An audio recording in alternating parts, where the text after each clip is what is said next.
different strategies in order to make that happen.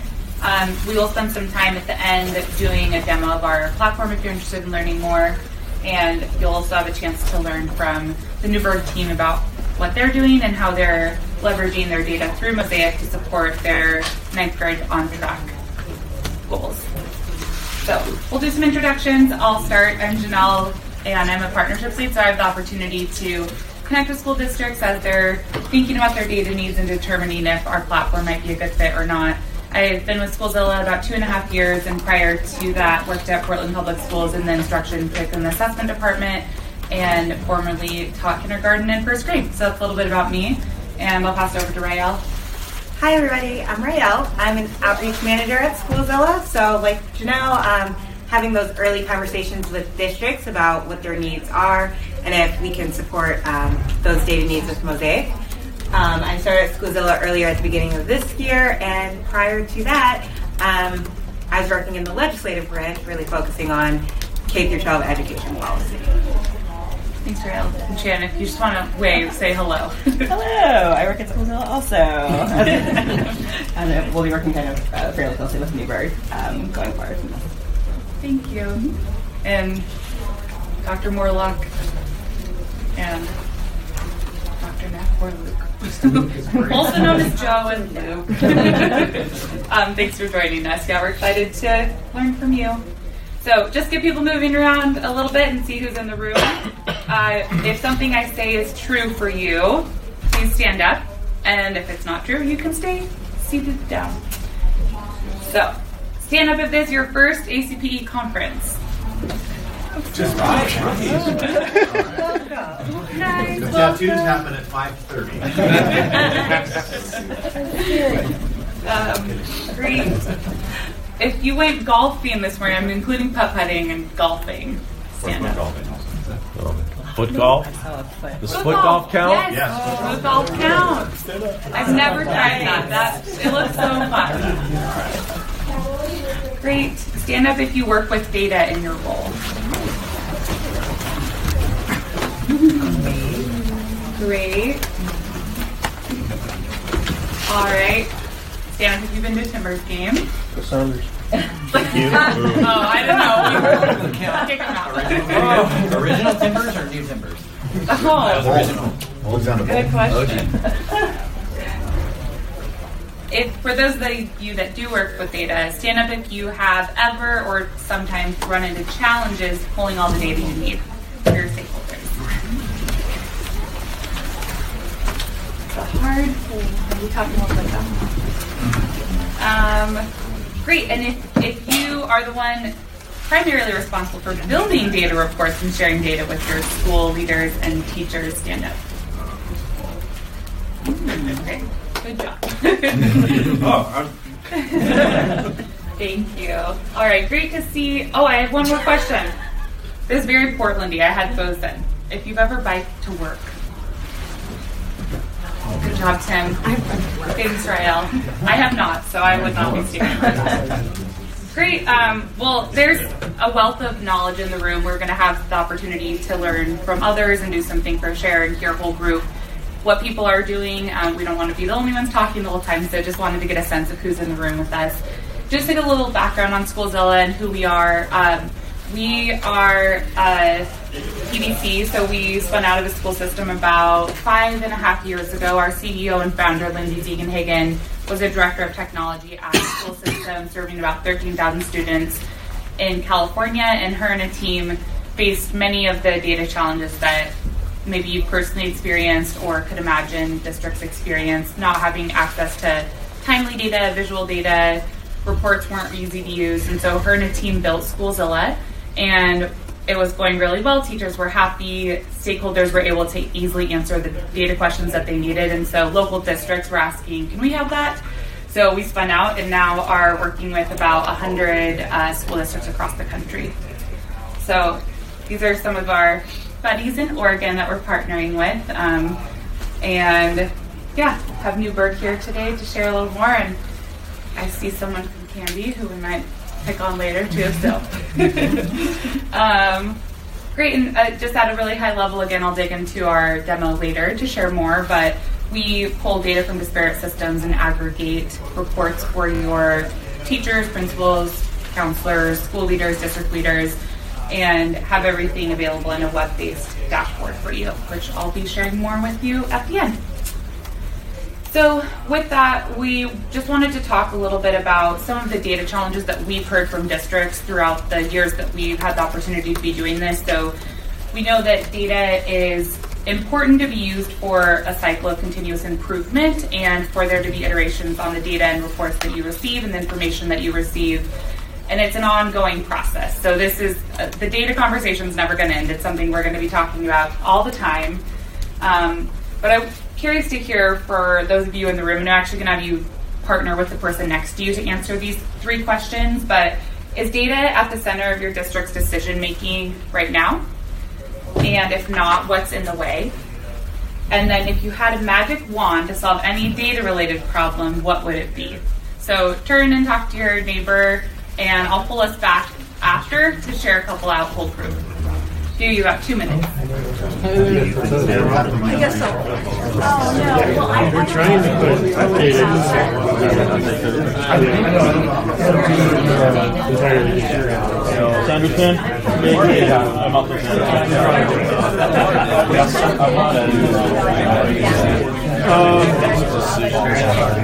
all of it from I can't speak to the skills and stuff like that.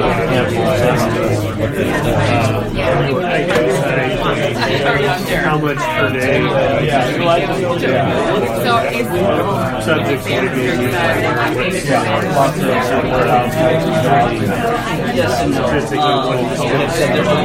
where when the districts how many hours and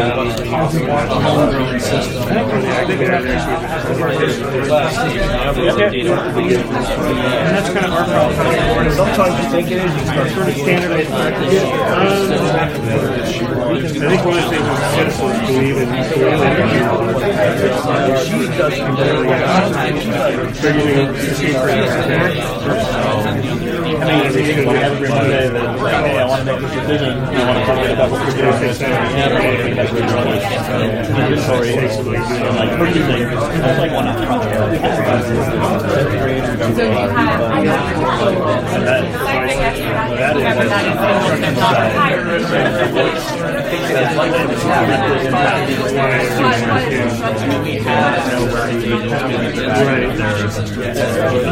well, that's something where we, what my role is, if we're making decisions based off what they're considered, then we're providing the information. I don't know about the measure for us. yeah, there's something people are looking to get the way they need it, but when they want to dig in, get their analysis.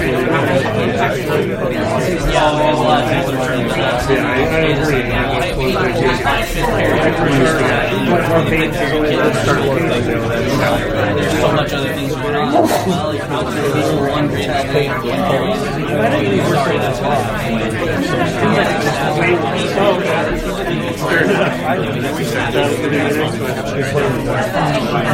It always generates just communication. Yeah, we have I think just in general, in the sense that,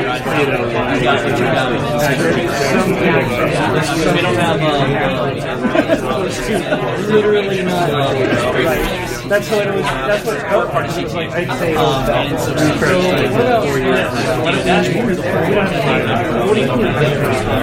talk to about all this is like nope, we're just implement it without any time. there's a lot of stuff I feel like pulled out, but we're not getting any resources pulled out. So they have to have right. So they have we just come here to oh, thank you. All right, I'm going to bring us back together. between Aurora and Oregon City. We'd love to hear from a couple of great volunteers in the room, if you wouldn't mind sharing, and maybe to share what you personally said instead of what your partner said. But if you could share just some of your thoughts and what your conversation was about, or how you're personally feeling about these 3 questions.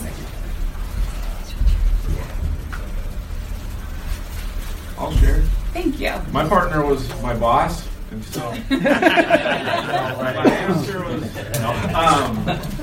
is data center of our district's decisions? Personally, I think yes, and he didn't really disagree, but ultimately the data drives the financials.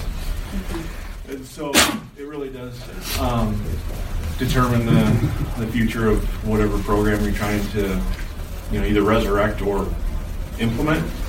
If we had a magic wand, it would be bad data in is bad data out, and so getting everybody to follow the same protocol on this is how you put data in, because we do come into situations routinely where unfortunately we have multiple databases and someone will pull a report from against one and someone will pull the same report against the other and you'll get different numbers. And the problem is you have multiple directors and then they think, like this director thinks, hey, life is good, these numbers are great. And this director thinks the same thing, but when they finally come into a meeting and they're discussing it and they realize that they're like 25% difference on the numbers, then they go, well, mine's not wrong, yours is wrong, mine's right. And then when they bring it to the data team and we run it against the databases and we get different numbers, we just look really bad. And the magic wand would be great. That unfortunately I am responsible to present the data, even though I'm not doing the data entry. I still get to look foolish, And so if we had procedures that everybody would follow, and so you get the good data in, good data out. That would be our magic wand. And poof, everybody do the same input. Yeah, we were just talking about that this morning with a couple districts. The importance of data quality and having a system in place that ensures the data is high quality before sharing it with users so that they can trust the data. And that oftentimes when you have a dashboard or something that displays the data, that's when those initial conversations start coming up. Like there's discrepancies where the people are inputting behavior responses in Swiss or Synergy, and which is the source of truth. And a lot of times it takes presenting the data in order to get to those types of questions. It's amazing how fast you can lose their trust. Yeah.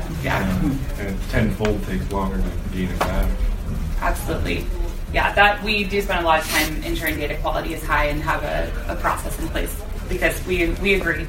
If you roll out data that isn't trusted by the end user, it's hard to get them back. Yeah. Anyone else in the room want to share what they talked about?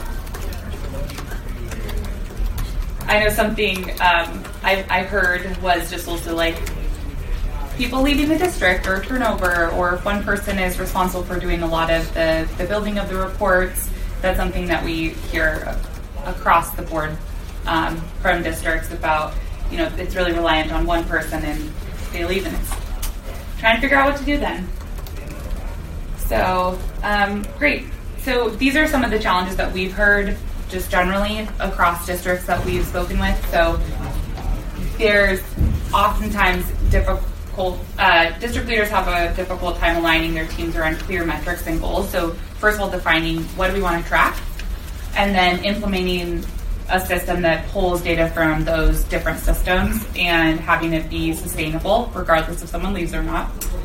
Monitoring progress throughout the year in a way that's going to drive improvement and be in a place that's going to be making sense and have people dig into the data. And then also ensuring that there's equity conversations in place, asking, is this working for all students? And if not, then what can we do about that? So in thinking about aligning teams around clear metrics and goals, I can just read the quote. Why don't you read the quote? Yeah, facing better. Interviews showed that principals are better supported when their school boards and superintendents share a common framework, guiding principals, mission, goals, and values that enable them to work together to help more students from all groups achieve at higher levels. And that's from the Southern Regional Education Board. Thanks, Rael. So this is not new information for anyone. It's important for there to be alignment across teams, across the district, around what metrics are most important. and that there needs to be a shared framework that's guiding all of that. Something that's challenging is taking a step back and thinking about how much data everyone has access to. So there's SIS assessment, SEL, HR finance data.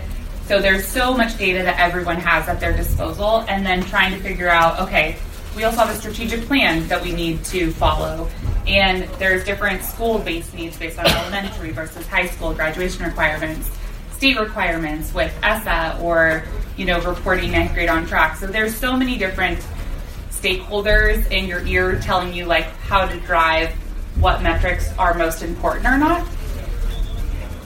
And so the two things we recommend like focusing on to start is sort of what's possible and practical to track. So simplifying all of those data points that you have and the different voices in your ear from your strategic plan, state, etc. So think about what's possible and practical, and then think through what specific data questions you want to be able to answer. And so we're going to give an example with how to maybe think through attendance, for example, and what metrics you should be tracking in relation to that. Yeah. Take over.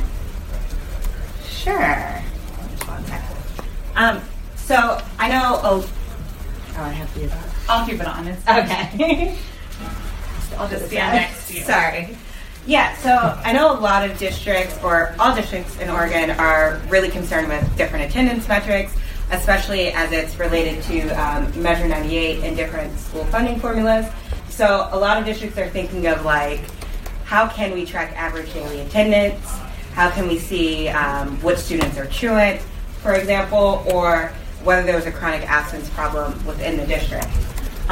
Through Mosaic, I know a lot of districts are able to see whether average daily attendance could be masking a chronic absence problem, or even drilling down to see further where chronic absence is happening within certain schools or within certain populations of students. But yeah. Right. So another great tool that we have, this is actually a newer one, is our average daily attendance calendar view, which really lets you understand, are students are there any trends around what days students are not showing up? In this example, we see, Monday attendance is pretty low. What can we do to encourage it? So being able to ask yourself by looking at this data, how is it comparing across states?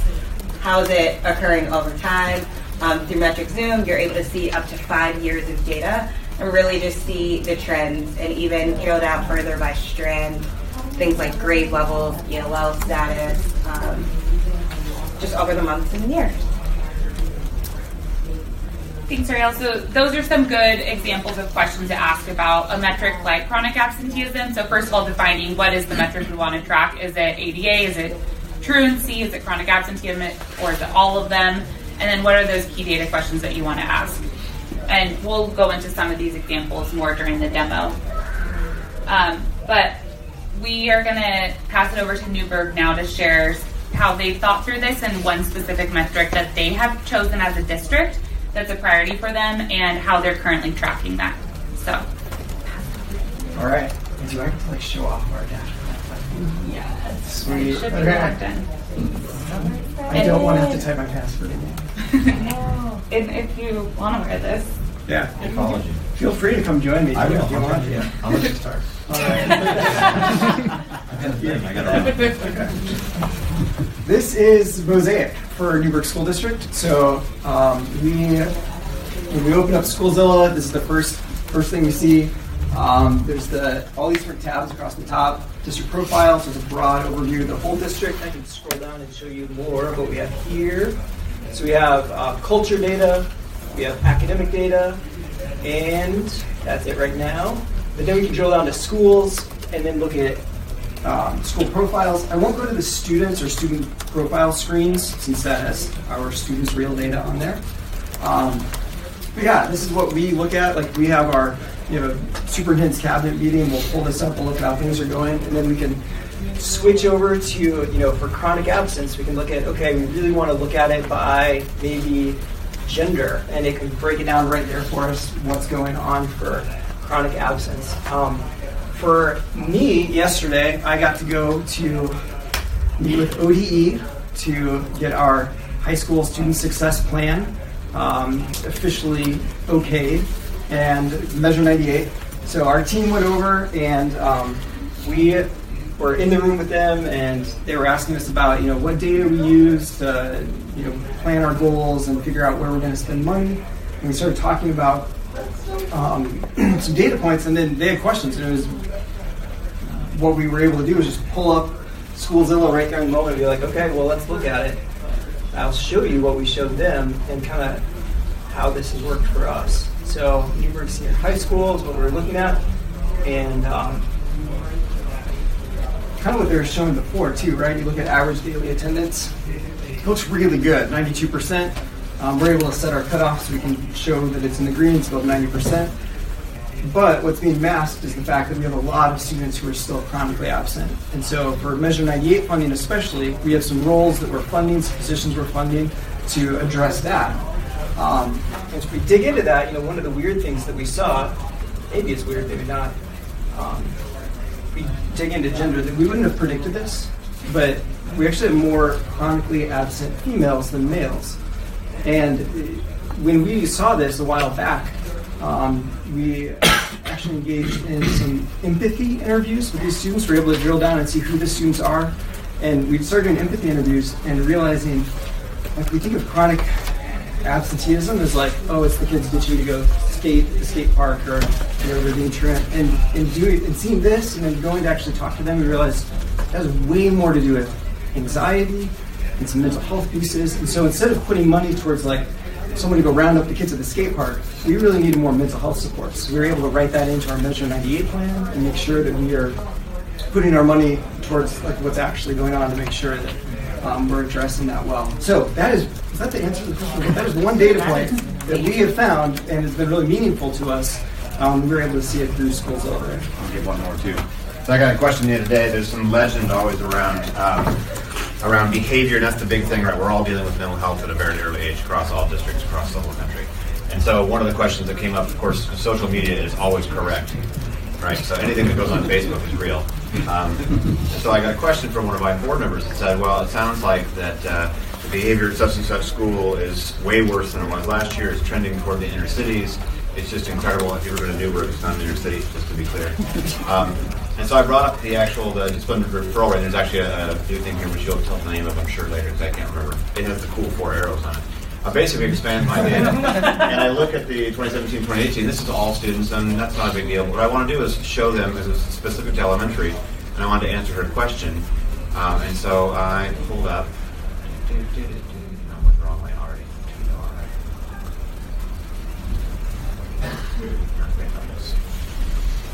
Is it a student?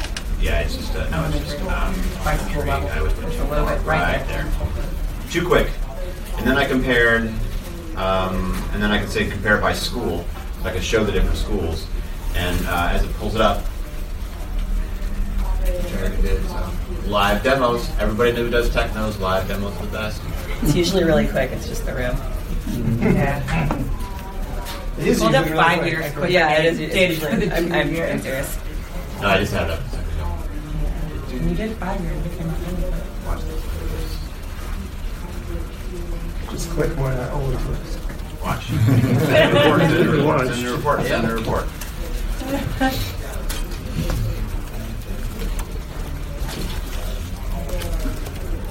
I like how they're all together. One more time.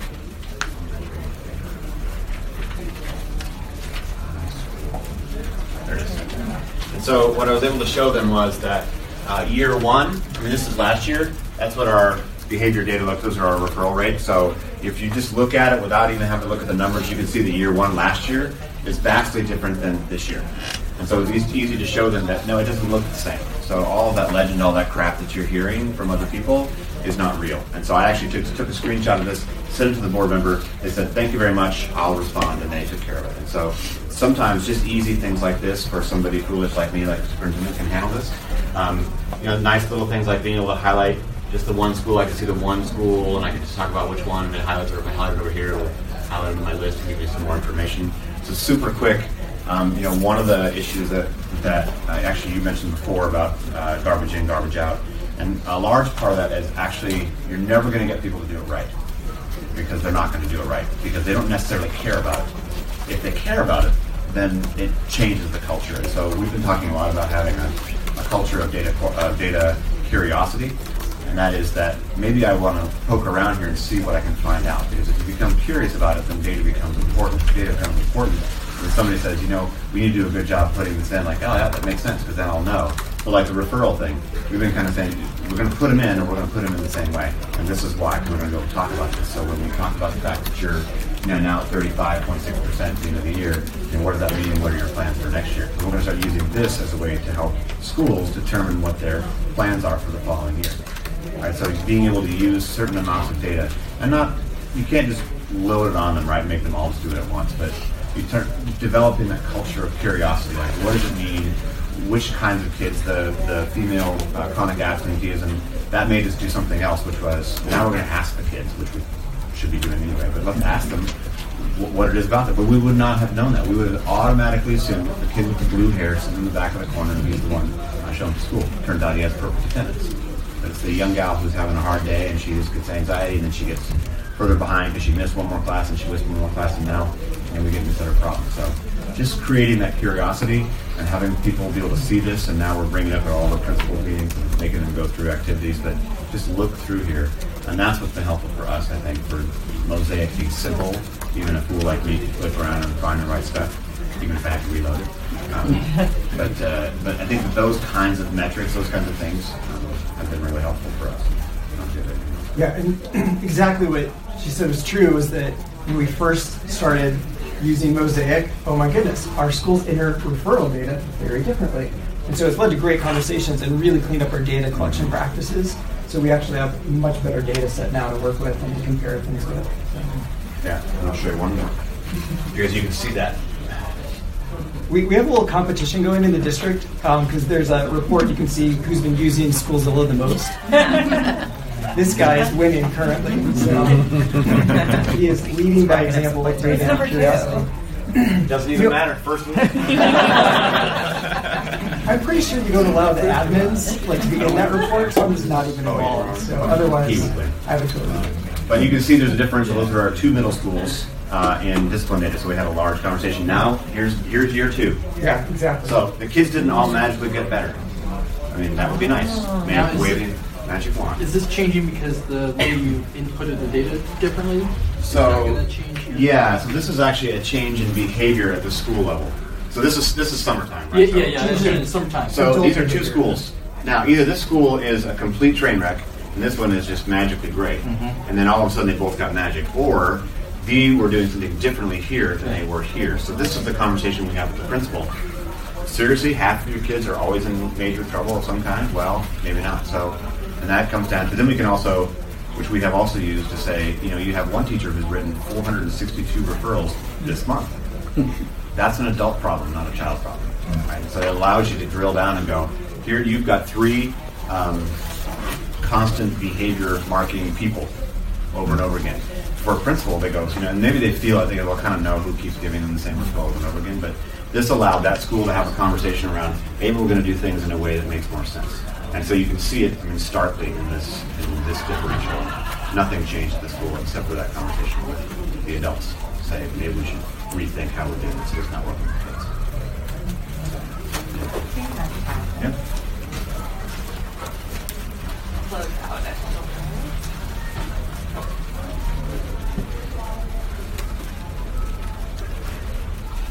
All right, so we're going to do another think, pair, share, but is there a metric that is a priority for you already at your district, or one that you're thinking about now? And how are you currently tracking that data? What are the specific data questions that you're answering? And when you look at that data, during what meetings? Is it when you're meeting with the principal, during PLC meetings? So I'll give you a second to think about that, and then find a new partner in the room to share that with. I'm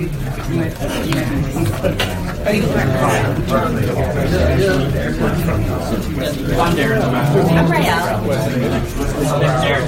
Joe. Steve. Nice to meet you. Where are you from? something with disease. Oh, no problem. I played football with. Where are you with? What's Westland? Great. So what's the priority for your district? What's your data solution right now? Actually, We have our SIS is Schoolmaster. okay. And we purchased Pulse, which is kind of an dashboard product. On top of that, pretty good. We hired Con to take the reins on it. You know, it's really it's interesting because we have administrators come and ask for it kind of goes back to Rich Webb says talking about they really have to spend it doing the really have to Like they don't know, like they're asking for something, but they don't know how to define what they're asking for. Because it's like a data question, or like they haven't formed the curriculum question. Like, they want to know. They're trying to think of a good example, and I really can't right now. But they want you to pull some data and start pulling it, and then you realize that I really what they're going to get is a bunch of back there. They're not going to get anything because they need to refine their question a little more, or think about what they can the common problem when you're talking about like large programs. Do you have like a central set of metrics that everyone can understand? Like it's impressive to see numbers up there. They're big dashboard of all the big metrics kind of spelled out. Easily understood. I think we're in the process potentially of coming along. Okay, I mean, we haven't really had a dashboard to compare in front of Attendees. It's only been up for a couple of months. So like brand new. Brand new, yeah. So that makes sense. So we're just starting to kind of learn how to use it. And the administrators are now formulating those sorts of questions. It's like, hey, can we see this? Can we see that? What are the kind of things that you've been asking? What do they want to see? Because we're doing like the dashboard, but one thing that I would like to do is try and correlate the aspects of scores and deal Are you going to bring us back together? About 30 seconds. across the whole school year, the class, and they try to, and we've been trying to help them. They're all on Excel spreadsheets, and they've got data like for 1 year, for 2 years, for 3 years. They have pivot tables, graphs, but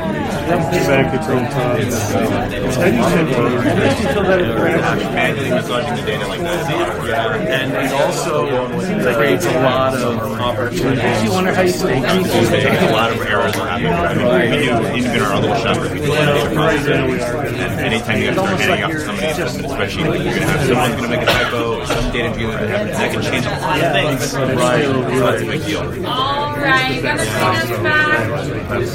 We'd love to hear some other metrics that are priorities for districts in the room so we can learn from one another. I've heard chronic absence come up a couple times as I was walking around the room.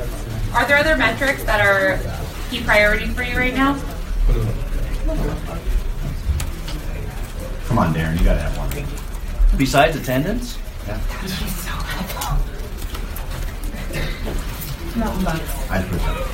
Yeah, I'm thinking now. I mean, you're making me think that was the easy answer, the attendance one. You know, we're pouring tons of resources at that. Well, that's attendance, though. But you're drilling in. It's interesting. Well, we are drilling in. In Multnomah County, we have a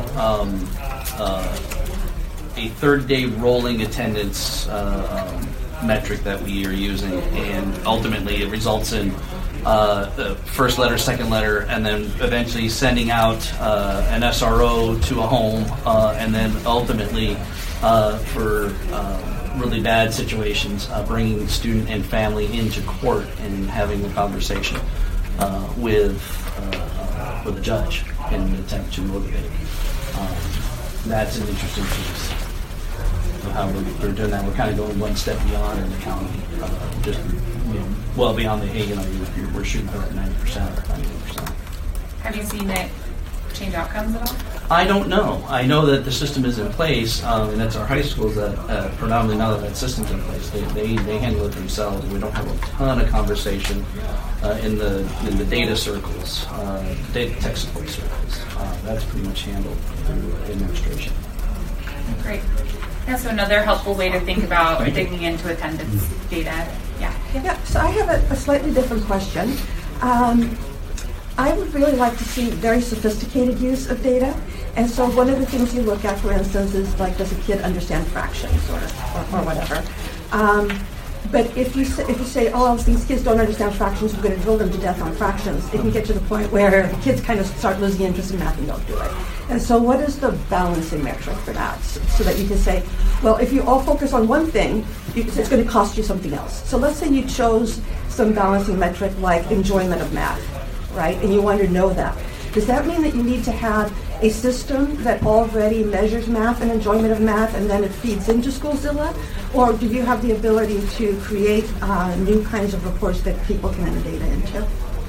Yeah, we do have a way to do a metric template upload, so to build a new metric. For example, some people are doing it with like School Connect in the surveys, for example. So you can upload that data point. I will say, I do agree to your point around not focusing too much on one piece. We don't want data to be too punitive either. So we want it to be useful and then also to drive those positive conversations around, the inquiry around why those female students aren't coming to school. Right. There's a way to upload different metrics. I'll go here. Here's a list of the current connectors that we already have built, and then we are always building this list further. So if that's something that you're administering as a survey through a platform, then that's possible as a built connector. But if you want to upload it through an assessment template or have us build another connector, that's something we can do too. Yeah. Great question. And I do have a list of the connectors that we currently support on the back table, and we're happy to share this out after. Just to continue in the theme of our conversation, just another thing, and this is where there's a lot of challenge, and this is where our founder, Lindsay, struggled with the most at first, was there's so many data systems out there. So there's survey data, there's SEL data, and it's super important to have all of that data next to each other in order to get a full picture for a student and to see a full school profile. And so, again, here's some of the data that's out there in addition to many other data points, and these are just different platforms like iReady or Swiss, for example, Synergy.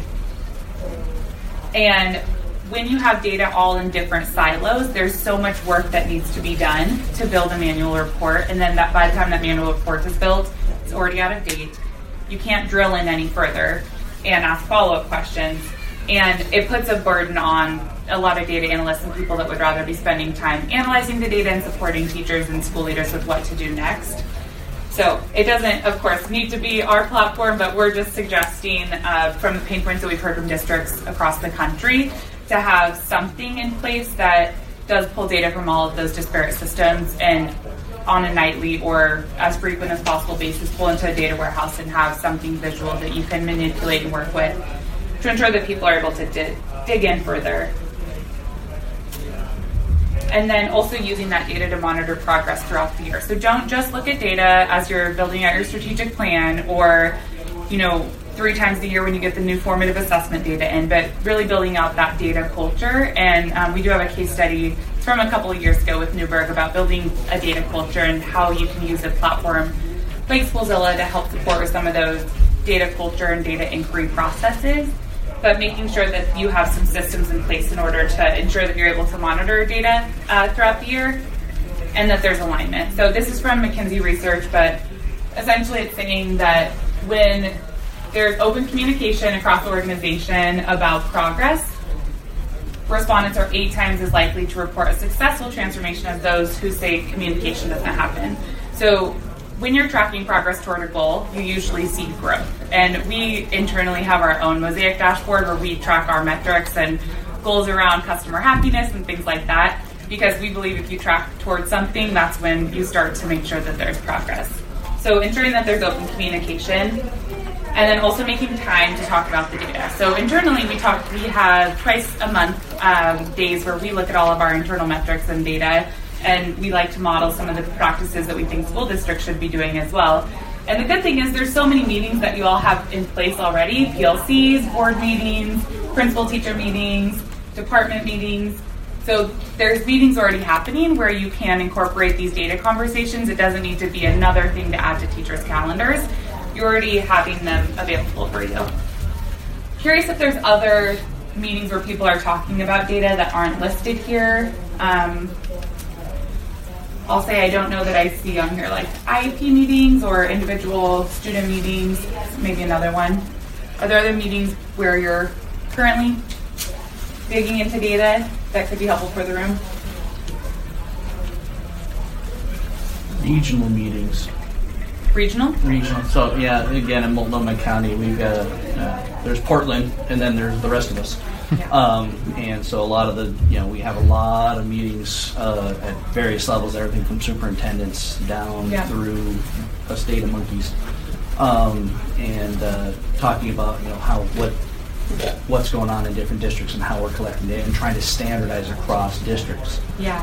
So that way, as county initiatives come up, that we're trying to support the county initiatives in this standardized way. It's a great suggestion. We just came from a PLC meeting with Clackamas CSD where 6 of their districts are using Schoolzilla, and we try to meet with them on a monthly basis where they're able to think about, like today we're talking about rolling out to users and what to do during the summer to prepare for that. But yeah, regional meetings, toward like zooming out and seeing what other districts are doing. Great suggestion. All right. The other thing that we have as a resource back there is a list of 8 essential questions. So regardless of the metric that you're wanting to look at, so whether it's female students' attendance or students' happiness about math or how much they like fractions, we do think that it's essential to ask a number of questions about each of those metrics. And our Mosaic platform does answer all of these for you. And this list was derived from interviewing and talking to a number of districts, customers, and not a number of years ago. So these are 8 essential questions. And again, we'll pass these out at the end if you'd like it. But it's what students are included in that number. Am I moving in the right direction?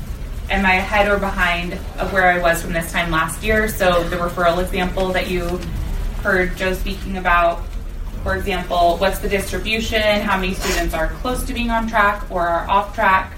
What groups are way above or below the goal? Is there an equity issue? Who are the outliers? What schools that I think of as similar to me, how are they doing? And then what else is going on at that school or within that student that might be affecting that metric? Are there other essential questions or data questions that you think of that aren't in this list?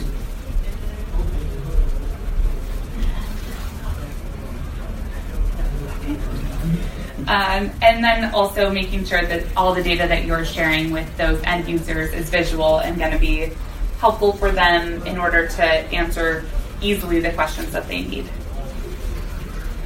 And then finally, we just want to talk about ensuring that you are prioritizing equitably serving all student groups. I'll look for 3 volunteers if you want to share. Read each of these is just like to ground us and why it's important to be looking across different student demographic groups as we're thinking about metrics.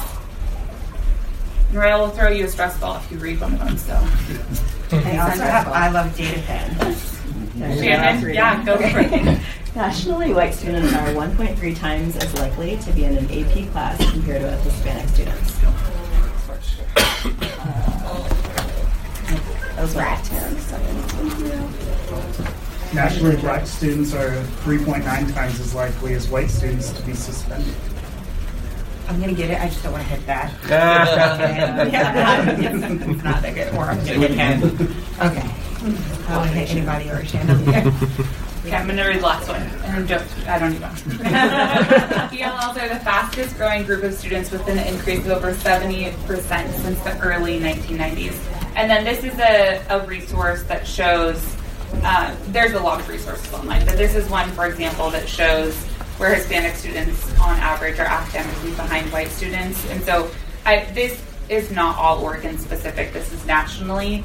And there are issues related to equity here in Oregon too. And it's just a priority we want to make sure people are thinking about as they're looking at their data. So how does data compare across different student groups, looking at primary ethnicity or gender, like Luke showed earlier, or ELL status, and then drilling into really specific student groups. So if you notice there's 10th grade female ELL students, for example, are not coming to school as often as the other student groups, really drilling in and then having those maybe like empathy conversations or inquiry conversations with them to see what's going on, to see how you can best support them. And can I chime in like one slide back about the AP courses? So during our Measure 98 conversation with ODE, they asked about AP courses and the demographics there. And they're able to pull up Schoolzilla. There's a report where it breaks down all your courses by demographic data, and you can change which indicators you're looking for. And we're able to show, like, okay, AP US history, let's look at it. And yeah, actually, we have very similar rates across our different demographics for who's in those courses. But then that leads to a whole other conversation about who's being successful in those courses. You have to keep digging deeper and deeper, but at least we can get to that first level. Then Thanks, Luke. Yeah, great example. Great. I don't know if I'm going to make us all walk around the room given how much time we have left, and I do want to get into a demo for you. Just curious if there's any general takeaways or thoughts that you have in reflecting what you might bring back to your district, or just a new way to think about looking at data that you've learned either from your Think, Pair, Share group or just from the whole group conversation. I really liked the empathy interview idea for if you have identified a group that seems, especially if it's counterintuitive, once you are starting to look into your data, just going that next level and getting to the qualitative, really what's going on with this and using that to inform Yeah, that was great. I texted that back to my school district already because we found the exact same data, and I said, well, where are we at with this? Are we finding the same reasons that Newburgh is finding? Mm-hmm.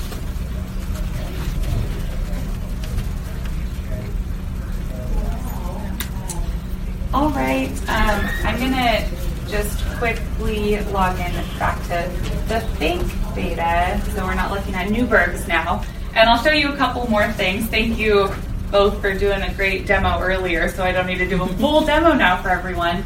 But here's just a sample dashboard. This is all fake data, so I will get down to the student level, but they are not real students, they're all fake. So the district profile is showing you across the district how your schools and students are performing. And on the left-hand side are strategic pillars, so you're able to align this to your strategic plan, or maybe you wanted a specific pillar around, 9th grade on track, or on track for graduation, and then move metrics into that category.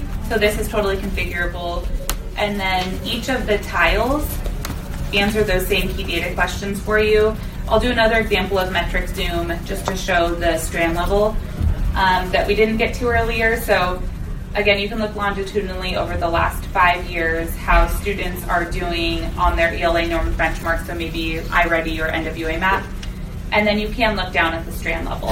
So if you wanted to focus on a specific strand, I'm looking right now at all students, but if I wanted to see just students, if I'm categorizing students at risk or not in Synergy or Power School, I can look at just for at-risk students, or maybe just at-risk 8th graders, for example. So you can get pretty granular with the students, and then, as you saw earlier, compare by school or different groups. And this can be looked at in a table, and then also exported as a CSV to do additional analysis if needed. And then the other buttons there, in addition to metric zoom, which I know I spent the most time on, is ones that you've seen in the presentation, but looking across different student demographic groups like grade level, foster care status, gender, homeless status, and to see how those different student groups are performing in relation to that metric. This will show you longitudinal data just for the last 2 years, so you can get a quick glance of how are we right now compared to last year. A high-level overview of how students are performing just generally. I like showing the chronic absence view of this, so if you are deciding, does this need to be a priority at the district or not? Should we put more resources behind our efforts here? I can quickly see that over half of my students are at risk of becoming chronically absent because their attendance rates are between 90 and 94.9. So should be a priority at the district if it wasn't already. So from a district perspective, able to decide where to put resources or not, and then see how different schools are performing really quickly as well. So that's showing top 5, bottom 5 schools in terms of performance in that metric. And then the R schools view will show you all of the metrics that we were looking at on the previous screen for each school. And again, with that equity lens to ensure you're equitably serving all students, instead of just seeing who has the highest chronic absence or lowest chronic absence rate by school for all students, maybe you want to see just for your ELL learners. So I'll go to just ELL. Now I want to see where there have been the most suspensions. So potentially connecting Desert Rock Middle's principal with a principal at Oak Academy, who has a much lower suspension rate for their ELL learners. I see only 5 of 80 students have been suspended at least once who are ELL according to their student information system. So connecting principals, using this as a way to share best practices and provide alignment across the district. And before doing that, I may want to drill into that school profile first to see what's going on, full picture at Desert Rock. And you can get to the student level. So we were looking earlier across the district how there were students that were at risk of becoming chronically absent. If I wanted to see who those kids are specifically, I would look for attendance values between 90 and then 94.9. And I'm able to pull up now a list of those specific students. If I wanted to see also of those at risk for chronic absenteeism students who have had at least one suspension, and maybe those who have scored less than 50% proficiency on their NWA Math or iReady or STAR exam. So I can set up filters on any of these columns up here, and it will then pull a list of students that meet that criteria. I can save that view if I want to and share it with district leaders and school leaders so that there's alignment around who is considered, for this case I'll call it at risk or not. Here's how I would share it. And then if I save that view, I'm going to save that one, I'd have it available in my drop-down list so I can go back to it at a future date to make sure I'm looking at this key group of kids that the district or myself has determined are important. So maybe I created another group like 9th grade on track in the past, and I'm looking at which students are in that criteria, and also can see ones that have been shared with me. So perfect attendance, maybe we do an assembly to celebrate perfect attendance, and this is one that the district leaders have shared with me. I have all of that available here. And just to talk through user permission here, because I know that comes up a lot when we get to student level data, teachers have access to just the students who are rostered to their classroom based on their SIS. School leaders have access to just their school's data, and then district leaders, if set up as a district leader, have access to all students across the district. And then the other thing that you can do here is create an intervention group. So let's say I did want to go back to that at-risk student view and then group those students and try an intervention with them. So maybe this would be my tier 1 intervention. And here's where I can list out what that's going to be. So after school meeting, letter home, whatever you want listed there for your intervention. And then you can save that group. And in doing that, I'm able to see which students meet that criteria. No, it doesn't want to remove. It's not just go to this example I created before. Then you're able to see. Well, it's not showing right there. I will pull up a screenshot if it won't pull up in just a moment. But it does show you who is currently on track or off track from the group criteria settings that you had made. So this is attendance, suspension, math benchmark, ELA benchmark, for example. And it will show you, I'm going to try one more time here.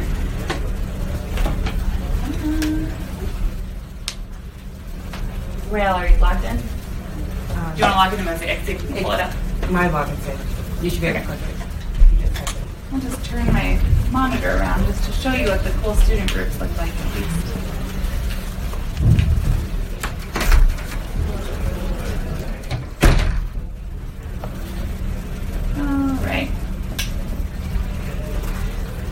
So here's the little icon. So there's a person there to show you that they are in the group. There they came up. Well, there we go. So it'll show you who's in the group with that little icon, and then it shows you who's further off track and may need a more intensive intervention. So maybe I want to remove Noah from this group. I can do that here. And then it will show you also who's raising their hand saying, don't forget about me, I now meet the criteria, but I didn't initially.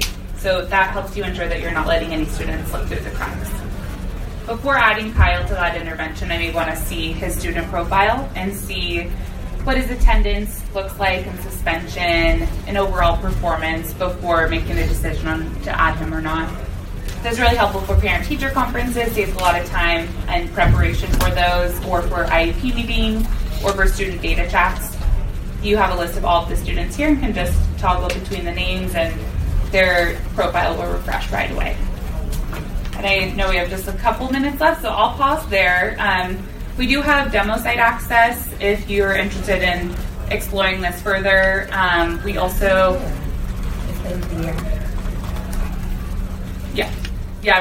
we also have a pilot opportunity available. So assuming your district has a supported SIS, we do offer an opportunity for you to pilot for free, try out Mosaic for a couple months just to see if it's helpful and aligned with what your district's needs are. And this would help with end of year planning and strategic planning for next year. So if you're interested in that, let us know. And I'll be hanging around the next couple of days, and I'd love to geek out with Mosaic, and I'd love to show you what we have. I won't show you student level stuff, but I'd love to show it off and explain things. And there's a whole other level to this. They haven't even shown how data wall, which is really geeky. I'd love to show you that.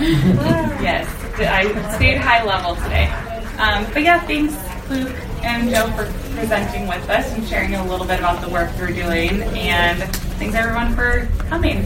We'll stay around to answer any questions that you have and can share more about the pilot or just what systems you support. We do have some resources on the back table there. There's 8 essential questions and the Newberg case study and some other things back there. And Rael has stress balls, but I don't know why you're throwing them at me. I'm not going to throw them. My arm is infected. So thank you, Schoolzilla. Thank you very much for coming and doing this. Appreciate it. And then